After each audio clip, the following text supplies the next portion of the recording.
Hello again. Now the main stories in London. A man's been charged with the murder of a 20-year-old who was fatally stabbed in Tulse Hill. Felipe Oliveira died after being stabbed in a doorway earlier this month. A 19-year-old man, Cordell Horton, is due to appear in court today. The vacancy rate in London's schools is on the rise as many families can no longer afford to live in central boroughs. Research from the Centre for London has shown a drop in the number of households with school-aged children. In Lambeth, there's been a 10% fall, with at least one secondary school set to close its doors this summer. The local MP wants the government to act. We are seeing a big drop in pupil numbers. This has been happening in Lambeth since 2010, and it's a case of this will continue to happen if families with children are being forced to move out further and further. They can't afford to live here because of the rising rents and the cost of living. So this is something that the government really need to address. In a statement, the Department for Education said it's for local authorities and academy trusts in London to balance the supply and demand of school places. Extinction Rebellion protesters say they'll escalate their actions across the capital unless Downing Street meet their demands by 5 p.m.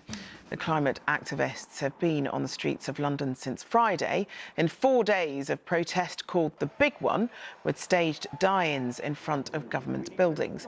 Protesters decided not to interrupt yesterday's London Marathon.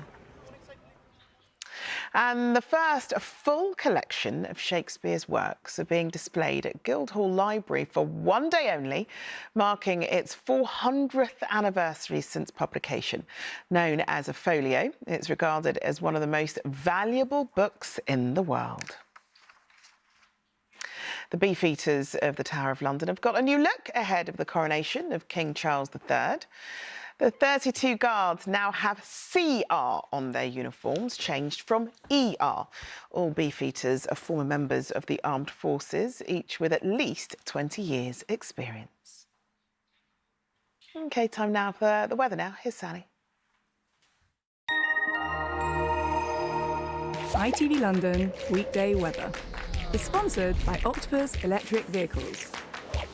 Car, charger and energy. Hello, a very good afternoon to you. Hope you're keeping well. I'm afraid the weather is going downhill for the rest of the day. We've got showers and longer spells of rain moving in. Do watch out as well for some thunderstorms, potentially, and hail in the mix. And temperatures a bit subdued, highs of only 10 to 12 degrees this afternoon. So a miserable end to the day, plenty of rain around, heavy at times. It does eventually clear off. The second half of the night, quite different, dry, clear skies, the temperatures tumbling close to freezing as we move towards tomorrow morning. There may well even be some frost in the countryside in those rural spots.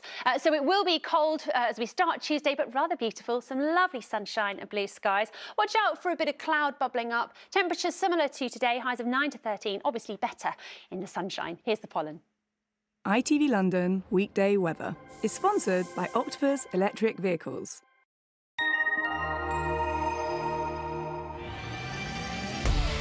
Hello, summer.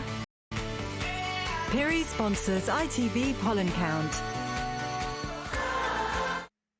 So tree pollen is the problem at the moment. Moderate levels today, and of course we've got that rain moving in, but with that sunshine tomorrow, they should well move up to high, and then reducing again with more cloud on Wednesday. That's it. Cheerio.